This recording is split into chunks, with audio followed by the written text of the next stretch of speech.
Brand new music from Muse. That's called Something Human. Oh, that's a nice golf clap there, Reed. Right? Thank you. Very polite. I think that's a warm response to the new song for First Here, I think. Sure. And speaking of the band Muse, Matt and Dom, welcome back. Thank you. Hey. Thanks for having us. We have so many questions about Something Human. We have so many questions about so many things, but I think we're missing someone, and I'm not talking about Chris. Where the hell is your dog?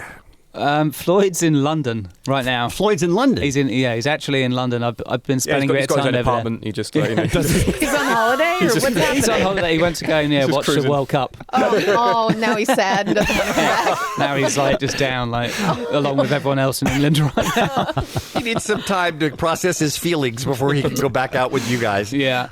So, that's where we're so. I mean, look, it's not like we're not happy to see you. We are, but frankly, we were in it for Floyd. If I can be honest. I think last time he was here, he had his cone on his head. He did. Yeah. He just had the balls off, but now he's totally recovered. I'm actually a little concerned with why Floyd isn't here now. I mean, he came in just having his boys cut off. Right? Now he's not here. Now he's gone. What's going on? How does Floyd fly? Is he an easy dog to get back to back to country to country? He's got a G5, hasn't he? Yeah, he's got a better life than all of us. He's actually a pilot now, so he just flew off. All right.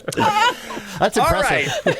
So no Floyd, no peace, but we're going to press on anyway. Let's talk about Something Human since we just heard it. And I mean, I guess the first thing I thought is, this is really different from Muse, right? Yeah. Is that the kind of the reaction you're getting from people? Yeah, I mean, we throw out curveballs every now and again. This song was a kind of acoustic-based song. It's the first time I've written a song on the acoustic guitar for 15 years at least.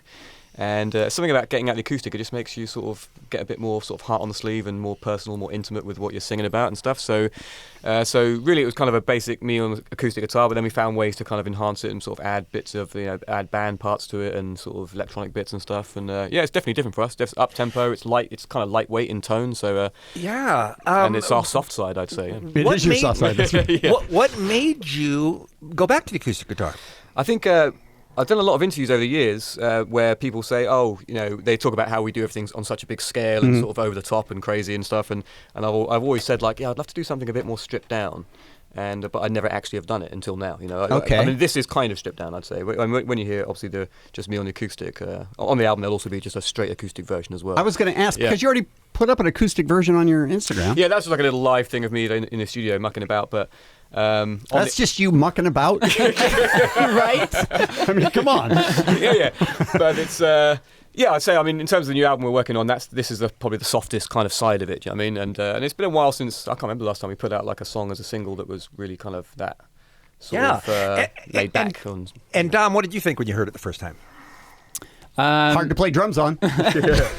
Yeah, well, I mean, the busiest drum parts, isn't it? Well, it's in there, but I mean, I think I just liked the song a lot because it was literally like the first thing I heard was really just Matt playing the guitar and kind of singing it. So it was a case of how are we going to do this? But I just really liked the song, so we just kind of figured out how to turn it into what it is, and we didn't know whether to keep it really stripped back, but we often can't help ourselves in the studio, so we've ended up kind of sticking a load of sci-fi you Muse it up robots for sure, yeah. and synths and weird stuff on it, which is well many people have stuff. said that the sign of a good song, no matter how great the production is can you just play it on a guitar or just play it on a piano, right, and it's still great, and then you've got a well-written song. Yeah, I mean, this is a very traditional song for us, everything about it, the chordal structures, the melodies, and the kind of you can just play it on acoustic, it just sounds like, I think this is a good time for Chris and for Dom to take a little walk off stage, get a little drink, something, while you're out there performing the song. I'd love that. All right, so the song Matt is out. would hate it. I would love it. Matt would hate it. As long as you do an extended drum solo,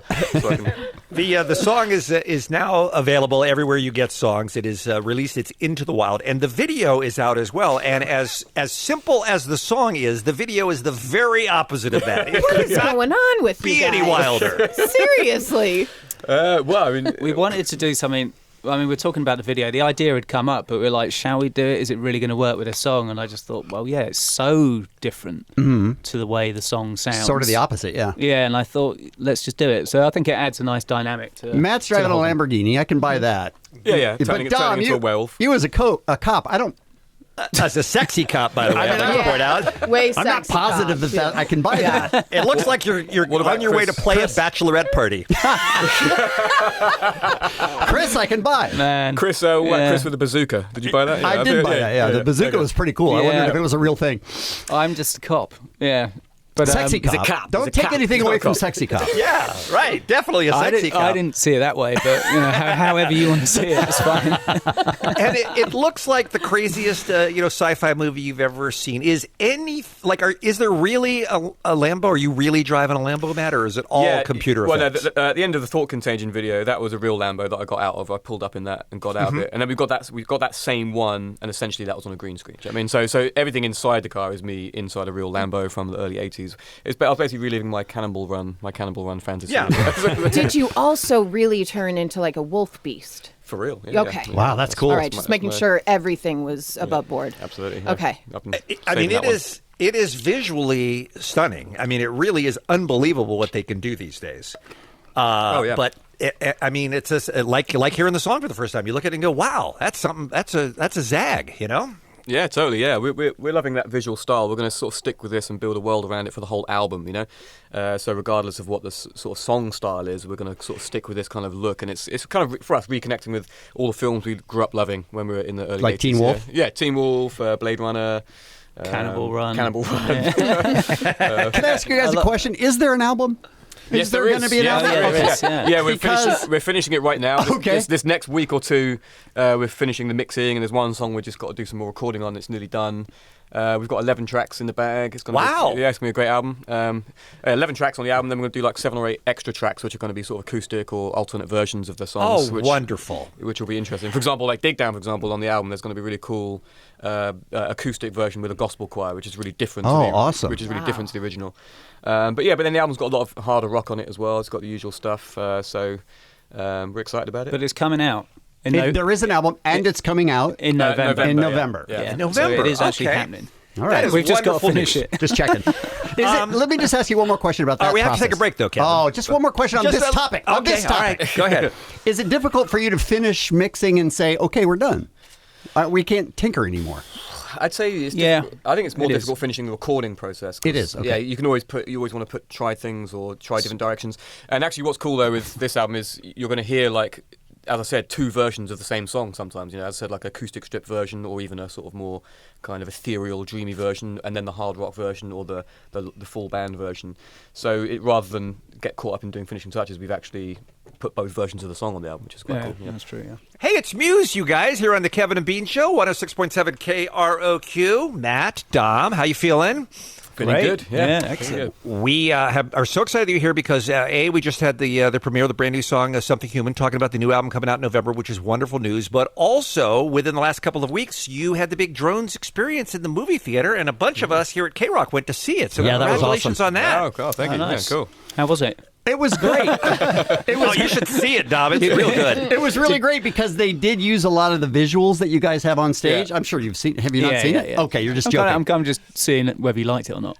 Yeah, I liked it a lot, and also the sound was great. That's what I was hoping for when I went to a movie. That's tough in the cinema, to get the live sound right. I thought it sounded great, but I went to Ant-Man and the Wasp with my daughter first, and so then I bought tickets for your movie. So then I went to your movie after. I only saw about 3/4 of it. So the way I figure it, you guys owe me about 25% of my ticket. Wait, hold on a second. Are Is that you cool? saying you skipped theaters and now it's Muse's fault No, that you I- didn't see their whole movie? No, I bought tickets to their movie, and Okay. then didn't see it all. So I'm just looking for a reimbursement. Oh, that sounds like a personal problem to me. Okay, all right. You know us, So- you know us. Free tickets anytime. Yeah, that's When it. you're filming this, you actually have in the arena drones flying all around you while you're playing, right? Yes. Yeah. Not at all distracting, right? One of them took out Chris, didn't it? Do you remember that time? Like, One landed on Chris's head once. that so right? That was Yeah. a little distracting It was. for him. It was the most. It was the most Spinal Tap tour in terms of malfunctions. It was beyond belief. Yeah, like the big one that came out took Chris out once, and it collapsed and broke onto the crowd in Mexico. Like half the crowd managed to grab the drones and pull them into the crowd, rip them apart, and all this kind of stuff. So, Excellent. So we had like trucks of backup drones the whole time because my they gosh. didn't survive that long. But it was a great tour though. Yeah, it's fun. It was like we used this brand new technology at the time, which was autonomous drones flying around and staying within a virtual space in the arena. And it was so they really were sort of behaving independently, which was they had a mind of their own. Let's say. Oh, that is it was really cool and really great. I love it. Cool. And I read a lot when the thing came out. It was in theaters for one night only, July 12th. And before I ask my question, I assume at some point it'll have some sort of wider availability for those who didn't get to see it that one night, right? I mean, I don't know. We haven't got any plans to. I guess maybe eventually it'll turn up on some streaming service somewhere, maybe, or something like that. Yeah, but I mean, obviously, no one does DVDs anymore or anything like that, you know. So, yeah. All right. So my question was then, I read a lot about augmented reality, meaning that you were then able to go back and take the footage of the shows that you shot, and then even keep working on them after that and add stuff, right? Yeah, we kind of felt like doing a live show, just a standard live show capture is kind of, we've done that a lot already, so why not enhance the show with special effects in a way that we wanted it to be, you know? When we first had those drones floating around, the idea was to have white smoke in them and then project images onto the white smoke. Oh, that's cool. Yeah, and then but obviously when we tried it in rehearsals, it didn't really come off properly, you know, so it just looked like, you know, so we ended up, when you actually had a concert, you just saw the drones flying around with like, you know, different colours on them and things like that. But when we actually came to do the film, we thought, well, why not put in the visuals that we actually wanted to happen inside the drones as they were supposed to be? Yeah. So I just want to ask a follow-up then. You did all of that work for this movie for one night, and you're not sure if you're going to release it for anything else? I'm sure it is. I mean, is it coming out in any other way, Gail? I don't know. I can't remember. It is. It will be. Yeah, it is. Yeah, I'm sure it will at some point. Okay. Yeah. Gail doesn't let you say anything anyway, so why do you ask? Why you even bother asking? You mentioned the World Cup and how sad Floyd, your dog, is. Did you guys have any thought whatsoever of going to the World Cup, going to see them in Russia? Because I feel like you could pull that off. Yeah, no. When England were in the quarterfinal and as in the semi-final, I thought I was going to say if they won and they were going to get the final, I was going to fly to So Moscow. semi-final, not big enough for you. I mean, at that point, it's too late. I was in the thick of making the album, believe it or not. Okay, I got you. And but I was going to put the album to one side and potentially put the release date back. I got you. If they got to the final, because I'd have had to stop making the album to go to Moscow. Yeah. Because seriously, if something only happens like every 50 years, you pretty much have to be there if you can, right? Absolutely. In England's case, yeah, it's when good things happen, it's few and far between. Let's say.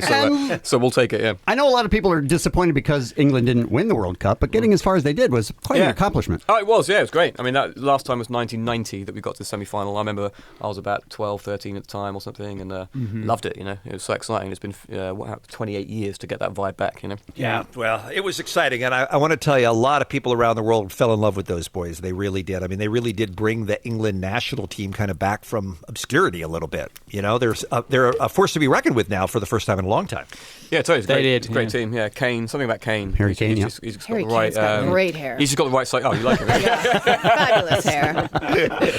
And also, as Americans, we had to pick another team because we didn't make it to the World Cup. So we're looking for anybody that we can latch on to. Have you guys ever played Russia? They have allowed a lot of rock music over the last few years. We're massive in Russia. Yeah, it's one of our, we play huge shows there. Yeah. Really? Yeah. And is there any kind? And I'm sorry, I know this is a crazy tangent, but I'm just so fascinated with this because we always hear how much they control everything that goes on. The government is always watching and whatnot. Yeah. Do you ever get any kind of like weird feelings over there about where you can go and what you can do? Never in Russia, no. China definitely though. You know, China. Really? Yeah, China is very controlled. Yeah, I mean they control the set list. You know, we're not allowed to. Not allowed to play Uprising in China. Yeah. Is that right? Yeah.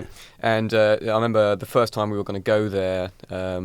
We sort of didn't agree to modify the set list, so they wouldn't let us come in. So that was it, you know. So, and I thought, how bizarre. Yeah, but no, Russia never got that feeling at all. Russia feels completely so open. So in China, they feel like people will be living their lives, and they're going to hear the word uprising, and they're going to go, you know what? We got to overthrow the government. Apparently so. So, and there's other countries as well, like I think it's Malaysia where it's illegal to spit. I think illegal to spit. Yeah, so we got given a warning before going on stage, like do not spit, otherwise you'll go to jail. Now, are you a spitter?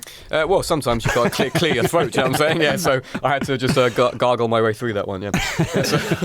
That's a sentence I did not expect this morning. I'm going to be honest. All right, last question for the boys. Since we're talking about live shows, what are the plans once the record comes out? Is it time for another big one? Yeah, we're actually going to clear a bit of space around when the album comes out to sort of make more videos, and we'll probably do like a couple of small scale shows at some point. when the album comes out. But then the big tour, we're planning probably going to kick off in spring next year, I'd say, yeah. All right. And we're going to start in the States, I think, yeah. I got the idea that from the lyrics of Something Human that being on the road can be sort of detaching. Maybe you guys need to slow down a little. Yeah. I mean, I'd say the last year or two, I think we've got it right. It's been lovely. We did last year, we did 30 shows, 35 shows. This year we're doing like 6 or 7. But it's been really nice to have to be really creative in the studio and not ever be too exhausted from the road to not want to get in the studio. So I think it's good to find a balance. Absolutely. Well, we love that you have this new schedule that we have where every time you guys have a new song ready, you bring it into us. We are very satisfied with. I love the hand delivery of brand new Muse music, and congratulations on Something Human. The song is out. It's available for purchase or streaming, and the video as well. It's wild. You got to check it out. And please, please, please come see us anytime, but bring Floyd. He'll be here next time. Don't worry. And we'll bring another new song in a couple months.